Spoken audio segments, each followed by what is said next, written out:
Hello and welcome. I'm Darren Wilson, and today I'm going to show you how to beat the car salesperson. This can relate to salespeople in other sectors, but today we're just going to deal with the car industry. The salesperson is trained to react to everything that you do. So as long as you do and say the correct things, you can make it harder for them and get the deal that you want.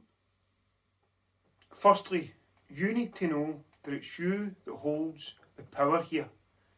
That might seem strange, but it's very, very easy to explain. They need to sell the car, but you don't have to buy the car. I'll say that again. They need to sell the car, you don't have to buy it. So, at any point in the car buying process, if in doubt, if you don't like it, walk away. There are hundreds of thousands of cars for sale on any given day. You will find another car somewhere else. Never feel pressured into buying there and then. One of the big things in sales is creating a need for something. So another thing to try and avoid is asking them questions like, have you had much interest in the car? Any salesperson worth their salt will always tell you they've had tons of interest, loads of emails and phone calls, and that's all to increase the desire to get you to the dealership so that you just buy the car and that's it, deal done, and they can move on to the next sale. Now that we've established this, next you need to realise exactly what a salesperson is. And that's someone who is a trained professional at extracting cash, in this case from you. They might play nice and ask about your family, your hobbies, all sorts of things, and it might seem like they're just trying to be friendly. And listen, some of them are going to be nice people, there will be, but there's always an ulterior motive, and that's that it's harder for you to say no to someone who's friendly than it is if you weren't happy with them or didn't like them.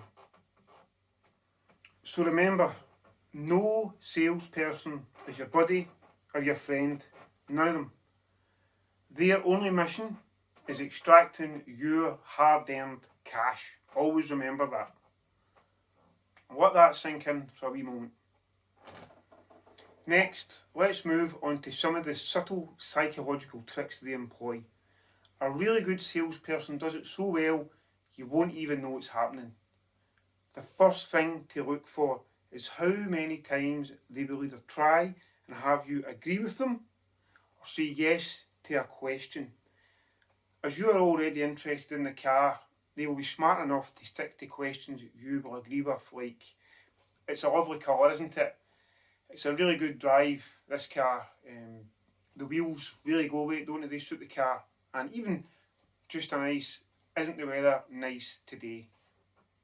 Now that all seems like normal chat, but what they are really doing is conditioning you to say yes.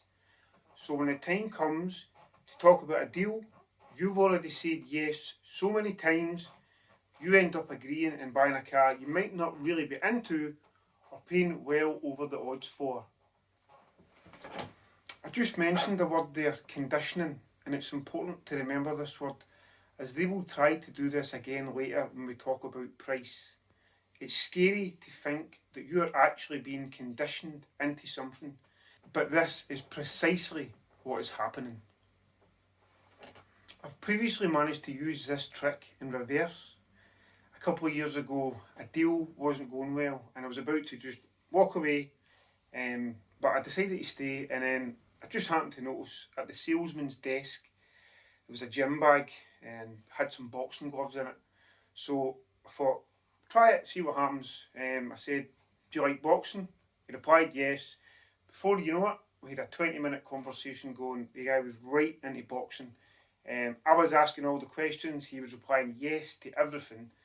Before you know it, 10 minutes later, I've got the car I wanted at a great price because I had convinced him I was his friend and used his own trick against him.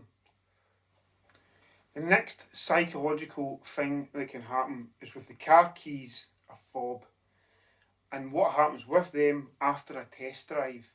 Now, this may seem like a small thing, but it's actually quite important. As soon as the test drive is over, hand the keys straight back to the salesperson. Now, this does two things. It lets the salesperson know that they have still got work to do, and secondly, psychologically, once people actually have something in their hand, like the keys for instance, they start to feel attached. So with the keys, it would maybe feel like they didn't want to give them back as the car was already theirs. So make sure as soon as the test drive is done, give the keys straight back either to the salesman's hand, or if you're walking into the office, bang them down on the desk. Just make sure they're out of your control. It really pays to be on your guard at all times. Now, you don't have to be hostile, but stay neutral so that they know that you aren't just another easy cash cow. Again, I'm going to remind you, they need to sell the car. You don't have to buy the car. If in any doubt, walk away. Never let yourself be pressured. So, we can assume now the car has been test driven. The next step would be to discuss the price and see if we can make a deal. For now, consider what I've already told you, and we'll talk about that next time. Right now, it's time for a cup of tea. If you've got any questions, drop them in the comments and I'll reply when I can. Please also consider liking, sharing and subscribing to the channel. It'd be greatly appreciated. Thanks for watching. Bye for now.